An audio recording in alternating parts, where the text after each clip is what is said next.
శ్రీ విఘ్నేశ్వరాయ నమః. ఓం శ్రీ గురువే నమః. ఓం శ్రీమాత్రే నమః. అయితే ఈ హస్తరేఖల యొక్క గుణగణాల యొక్క ఆకారాలు బాగుండి ఈ బుద్ధి రేఖలు, ఇది బుద్ధి రేఖ, ఇది ఆత్మరేఖ, ఈ ఆత్మరేఖలు ఇవన్నీ సక్రమంగా లేకపోతే, బుద్ధి సక్రమంగా లేకపోతే కొంతమంది కుటుంబానికి కట్టుబడి ఉంటారు, కానీ వచ్చినోడిని పోయినోడిని ఎగతాలు చేస్తుంటారు.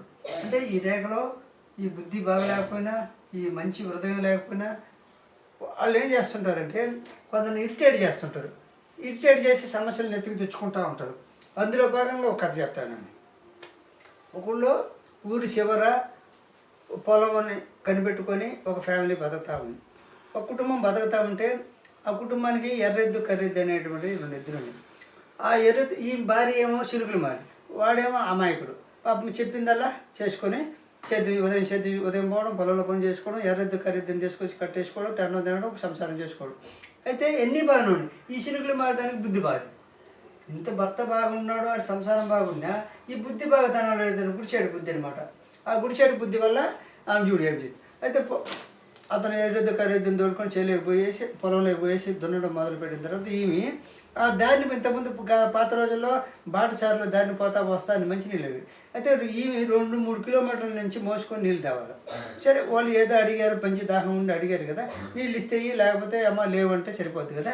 ఈ మూత మోసావు, ఇంత దూరం నుంచి మొయ్యలాగా తెచ్చాను, వచ్చిపోయే వాళ్ళకి నీళ్ళు ఇచ్చేస్తే నేను ఎట్లా, నా అందం తగ్గిపోద్ది, నా యొక్క శక్తి తగ్గిపోద్ది అని చెప్పేసి వచ్చిపోయే వాళ్ళకి ఏం చెప్పేదంటే, నీళ్ళు అడిగింది అనుకో, ఆమె కోసం పెట్టి, నాకు తెలియనిది, నాకు రానిది, ఈ లోకంలో లేనిది, ఇప్పటి వరకు నేనేనన్నది, మరియు నీకు రానిది, నీకు తెలియనిది, ఇప్పటి వరకు ఈ లోకంలో లేనిది ఎవరు చెప్పని కథగా అని చెప్తే మంచి నీళ్ళు ఇస్తాను అనేటువంటి ఫిటింగ్ పెట్టింది.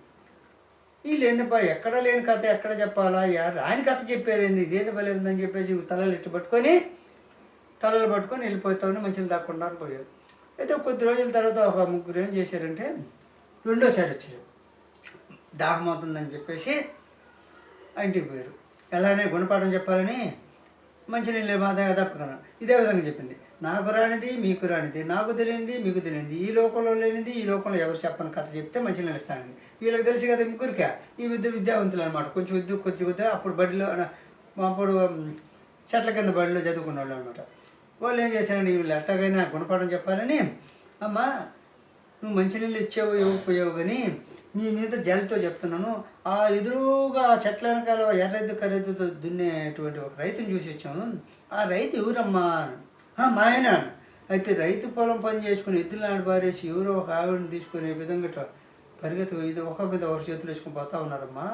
చేతానికి పోయిన వ్యక్తి ఆ స్థితి ఏం పనమ్మా? అయ్యో నా భర్త నన్ను వదిలిపోతాడా, ముందు వెనక ఆలోచించకుండా కొంగు పరిగెత్తుకుంటూ వెళ్ళింది. సరే, ఏమో ఒక పక్క వెళ్ళిపోయింది, నీవు తూర్పుగా వెళ్ళింది. ఆమె ఎద్దులు సేద్యం చేసి అతని కాడికి వీళ్ళు ముగ్గురు పోయారు. ఏమయ్యా ఆడ నీళ్ళు అడిగితే నాకు తెలియంది, ఈ లోకంలో నేను కథ చెప్పమంటుంది కదా, ఆమె ఊరండి నా భార్య.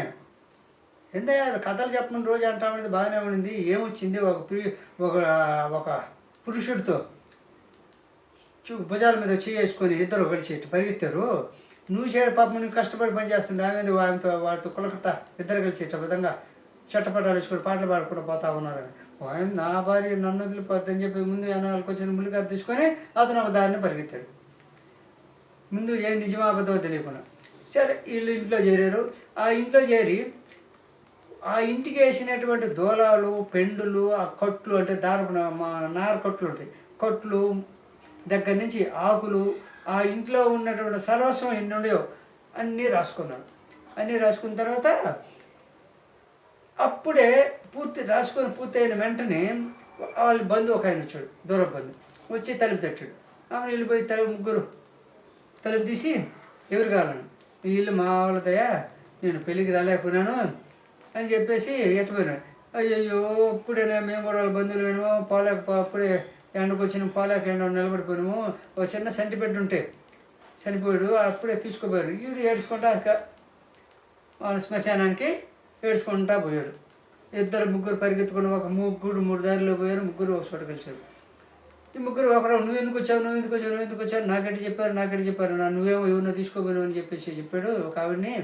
"నువ్వేమో ఒక పురుషుడిని తీసుకోపోయావు" అని చెప్పారు.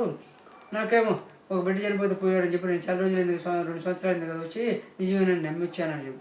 ఇదేదో మోసగాళ్ళు ఉన్నట్టుందని అలాగనే నీ మంచినీళ్ళు అడిగి తీయలేదని ఏదో కుట్రపడినారని వచ్చి ఇంటికి వచ్చి తలుపు తట్టాడు. తలుపు తట్టగానే తలుపు తీసాడు. తీసి "ఏం కావాలమ్మా?"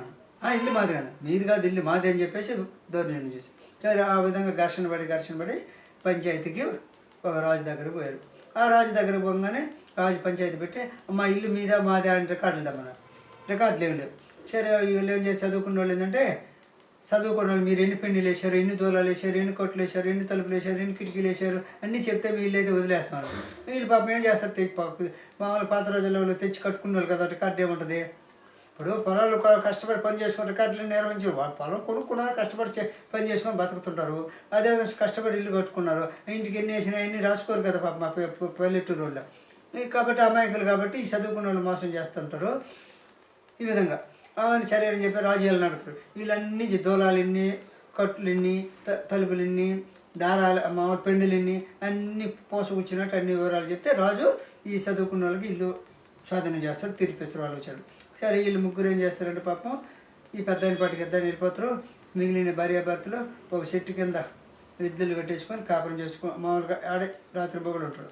ఈ చదువుకున్న వాళ్ళ కష్టం చూడలేక ఆమె పిలిచి "ఏమ్మా ఎవరైనా మంచినీళ్ళు అడిగితే ఉన్నాయను, నువ్వు తేగలిగితే ఉన్నాయంటే ఉండు, నీకు బాగుని మిగిలిన ఈ లేదనుకోండి ఈ విధంగా ఫిట్టింగ్ పెట్టి కథలు చెప్పు, నాకు తెలియదు నీ లోకల్ చినుకులు మారి సుగుణమ్మ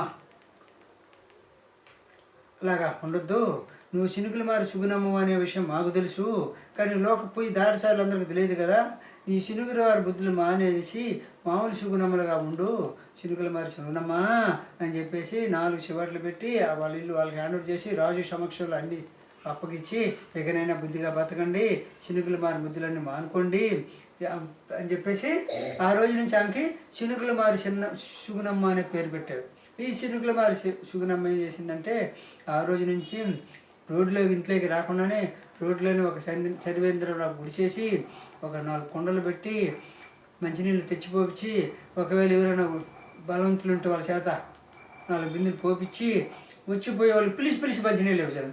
అంతకుముందు అదే దారిలో పోయిన పాఠశాలన్నీ వారు మళ్ళీ తిరిగి వచ్చేదాకా మంచినీళ్ళు తీస్తున్నారు. తిరిగి చూస్తే ఎందుకబ్బా ఈమెందబ్బా ఎట్లా మారిపోయింది అనుకుంటే జరిగిన సంఘటన అంతా విన్నారు.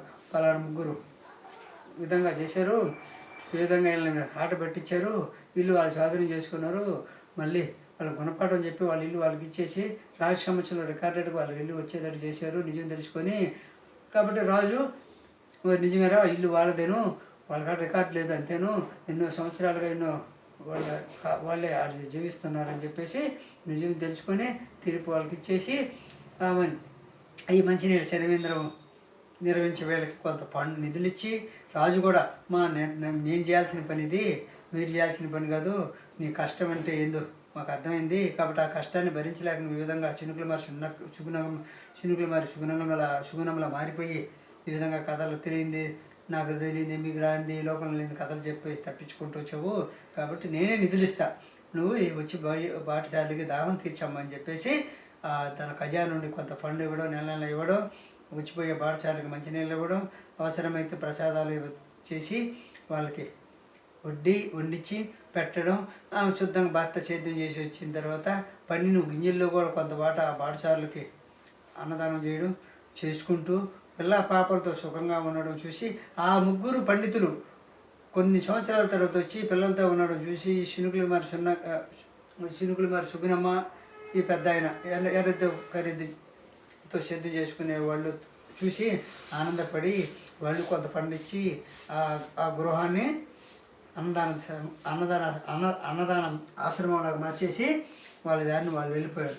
ఆ విధంగా అంటే రేఖల్లో మార్పు లేనప్పుడు పరిస్థితి అది, వాళ్ళు రేఖల్లో మార్పు రావాలంటే వాళ్ళ మార్పు జరిగింది, వాస్తవాన్ని తెలుసుకున్న తర్వాత ఆటోమేటిక్గా ఈ బుద్ధిరేఖ మారింది, ఇది బుద్ధిరేఖ మారింది, ఈ హృదయరేఖ మారింది. అంటే కొన్ని వ్యక్తుల కలయిక వల్ల కొంతమంది మంచి వాళ్ళ వల్ల ఈ రేఖల్లో మార్పు వస్తుంది, కొంతమంది చెడ్డ వాళ్ళ వల్ల ఈ రేఖల్లో కటింగ్లు వస్తాయి. అంటే మంచి వాళ్ళ వల్ల రేఖల్లో మంచి మార్పులు వస్తాయి, చెడ్డ వాళ్ళ వల్ల రేఖల్లో కటింగ్లు వస్తాయి. కాబట్టి ఈ విధంగా హస్తరేఖ జ్యోతిష్యాన్ని తెలుసుకోండి, మీ జాతకాన్ని మీరు తెలుసుకోండి అని తెలియజేస్తూ ఈ వీడియో నచ్చితే లైక్ చేయండి, షేర్ చేయండి, సబ్స్క్రైబ్